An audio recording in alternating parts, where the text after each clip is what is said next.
Hello, everybody. My name is Scott Crace. I'm the founder and president of a fee-only wealth management firm called Crosspoint Wealth. Today, we're focusing on our blog called Common Financial Sense. We really hope that this blog can bring a little common sense to the complicated financial landscape. So really, the title of this article is How to Understand ETFs Without Being an Expert. So what is an ETF? That is a simple question, but the problem is when you ask a typical investor, maybe someone 50 years old or above, the reality is they don't know and haven't been received the basic communication that they desperately need from advisors. So ETFs, exchange-traded funds, are very similar to mutual funds. ETFs typically represent a basket of securities known as pooled investment vehicles and trade on a stock exchange like individual stocks. Most ETFs are registered investment companies that offer a share in a professionally managed portfolio of securities like stocks or bonds. That is also the primary difference between mutual funds and ETFs. The ETF has shares that can be bought and sold anytime throughout the trading day, while mutual fund shares can only be bought and sold at the end of each trading day. So like a stock, it has the ETF has the trading flexibility intraday on an exchange. You can go long or short the ETF. You have options with it. Like an index fund, it's constructed to track benchmark indexes, its low expense ratios, and low turnover. But really, let's kind of break down the exchange-traded fund a little bit more. An ETF is a type of fund that owns the underlying assets, shares of stock, bonds, oil futures, gold bars, foreign currency, etc., and divides ownership of those assets into shares. The actual investment structure, like a corporation or investment trust, will vary by country, and within one country there can be multiple structures that coexist. Confusing sometimes. Shareholders do not own or have any direct claim to the underlying investments in the fund. Rather, they indirectly own these assets. So, ETF shareholders are entitled to a proportion of the profits, such as earned interest or dividends paid, and they may get a residual value in case the fund is liquidated. The ownership of the fund can easily be bought, sold, or transferred in much the same way as shares of stock, since ETF shares are traded on public stock exchanges. So how did it all start? The first ETF, I'm going to quote a timeline from ETFtrends.com, and he explains, it all began with a SPDR. The introduction of an ETF that tracks the S&P 500, the SPDRs, traded on the New York Stock Exchange under ticker symbol SPY, kicked off the industry. By the end of 2009, there were nearly 1,000 exchange-traded products trading on U.S. exchanges, and even more than that around the world. It took mutual funds decades to get to that particular point. So what type of ETFs are there? There's index-based ETFs. Well, there are more than 1,600 ETFs available today. More than 99% of the assets are invested in traditional index-based ETFs. Index-based ETFs are available in nearly every style, asset class, covering virtually every segment of the domestic, global, equity, and fixed income markets. They range from products that invest in the widest coverage of the markets to those that invest in very specific industries. There are style ETFs that cover a growth and value spectrum, and those that track certain market capitalizations. International ETFs cover the global markets and offer exposure to a single country or region of the world. And finally, there are bond ETFs that cover a variety of duration, credit quality, and maturity ranges. There are actively managed ETFs. So these types of ETFs are managed to meet a particular investment objective. The portfolio manager actively manages the assets within the ETF to achieve that objective. Actively managed ETFs represent somewhat of a smaller portion of the overall industry, but they are growing. Commodity and currency ETFs, those ETFs invest in the commodities and currency markets through either physical assets or through futures markets, allowing investors to gain exposure to alternative investments such as agriculture products, precious metals, energy, and currencies. These ETFs are primarily non-40 Act regulated investment vehicles. I can explain that one at a longer date. Leveraged ETFs. These are ETFs that financial derivatives are and debt to improve upon the returns of an underlying index.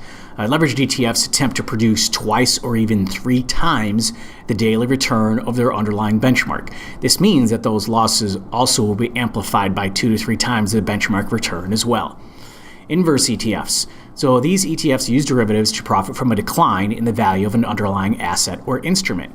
These ETFs are designed to move in the opposite direction from the market they are trying to mirror.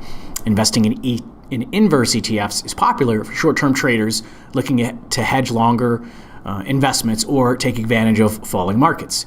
Please note that leveraged and inverse ETFs typically are designed to track a multiple or the inverse of a daily return to the index. These ETFs are not designed to sustain this same multiple or inverse of index return over longer time periods. Of course, there are typical examples of various index types as well that just cover U.S. stocks, international stocks, sector specialty, U.S. bonds, international bonds. So really, what should someone know before investing in ETFs? Choosing the right investment for your portfolio is not as easy as they make it sound on TV. You need to especially watch out for so-called gurus with their fear-mongering. Investors should always carefully consider the objectives, risks, and cost associated with an investment in an ETF. This type of information can be found in two areas: the summary prospectus and the long-form prospectus. Call, email, or do research online, but you may also want to consult a fee-only fiduciary wealth manager. Here are a couple areas you should familiarize yourself with. So what is the investment objective of the ETF? An ETF originates with a sponsor who chooses the investment objective of the ETF. In the case of an index-based ETF, the sponsor chooses both index and a method for tracking its target index. Index-based ETFs track their target index in one of two ways. A replicate index-based ETF holds every security in the target index because it invests 100% of its assets proportionally in all the securities in that target index. A sample index-based ETF does not hold every security in the target. Instead, the sponsor chooses a representative sample of the securities in the target index which to invest. Representative sampling is a practical solution for ETFs that track indexes containing securities that are too numerous, such as broad-based or total stock market indexes, that have restrictions on ownership or transferability, that's certain foreign securities, or that are difficult to obtain, some fixed income securities. The sponsor of an actively managed ETF also determines the investment objectives of the fund and may trade securities at its discretion, much like an actively managed mutual fund. For instance, the sponsor may try to achieve an investment objective such as outperforming a segment of the market or investing in a particular sector through a portfolio of stocks, bonds, or other assets. So here are three risks with ETFs, which is the tax risk. Tax efficiency is one of the most promoted advantages of an ETF. While certain ETFs, such as U.S. stock equity index ETFs, come with great tax efficiency, many other types do not. In fact, not understanding the tax implications of an ETF you're invested in can add up to a nasty surprise with the form of a bigger than expected tax bill. ETFs create tax efficiency by using in-kind exchanges with authorized participants, APs.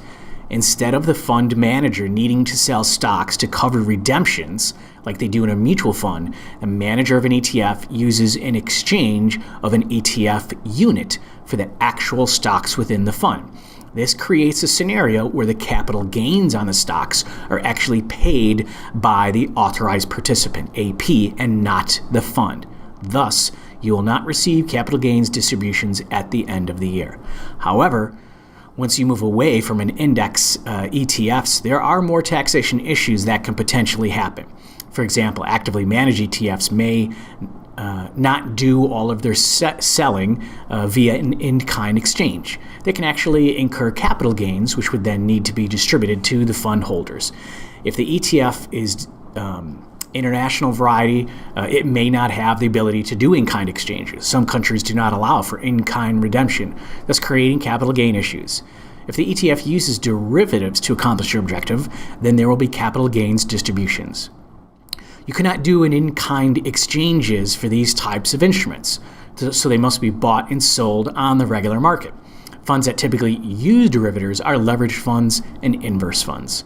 Finally, commodity ETFs have very different tax implications depending on how the fund is structured. There are three types of fund structures, and they include grantor trusts, limited partnerships, LP, and exchange-traded notes, ETN. Each of these structures have different tax rules. For example, if you are in a grantor trust for a precious metal, you are taxed as if it were a collectible.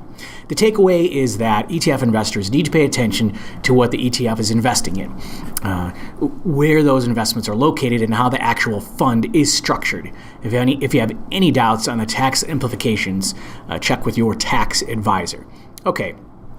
Trading risks. One of the most advantageous aspects of an ETF is the fact that you can buy or sell it like a stock. However, this also creates many risks that can hurt your investment return. First, it can change your mindset from investor to active trader. Once you start trying to time the market or pick the next hot sector, it is easy to get caught up in regular trading. Regular trading adds cost to your portfolio, thus eliminating one of the benefits of ETFs: low fees. Additionally, regular trading to try and time the market is really hard to do successfully. Even paid fund managers struggle to do this every year. With most not beating the indexes, while you may make money, you would be further ahead to stick with maybe an index ETF or even an actively managed ETF and not trade it. Finally, adding on those excess trading negatives, you subject yourself to more liquidity risk.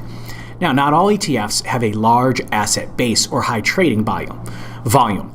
If you find yourself in a fund that has a large bid-ask spread and low average daily trading volume, you could run into problems with closing out your position. That pricing inefficiency could cost you even more money, and even incur greater losses if you can't get out of the fund in a timely fashion. So, increased portfolio risks. There are many types of risk that come with a portfolio, everything from market risk to political risk to business risk. With the wide availability of specialty ETFs, it's easy to increase your risk all across areas and thus increase the overall riskiness of your portfolio. Every time you add a single country fund, you add even more political and liquidity risk. If you buy into a leveraged ETF, you are amplifying how much you will lose if the investment goes down. You can also quickly mess up your asset allocation with each additional trade that you make, thus increasing your overall market risk. By being able to trade in and out of ETFs with many niche offerings, it can be easy to forget to take the time to ensure that you are not making your portfolio too risky. Finding this out would happen when the market is going down, and there's not much you can do to fix it then. So really, in summary, many investors just don't realize that they may be paying too much in fees, as well as the true risk that their investments have. I run into this a lot, especially with people with 401ks. What risk do you want? What risk do you currently have? And what risk do you need to achieve your financial and retirement goals? Remember 2008? If you are working with a broker who does not have a fiduciary duty, then maybe it's time to get a second opinion. Thank you for reading and sharing. My name is Scott Crace, founder and president of CrossPoint Wealth, and we've been reading from our blog, commonfinancialsense.com. Thanks.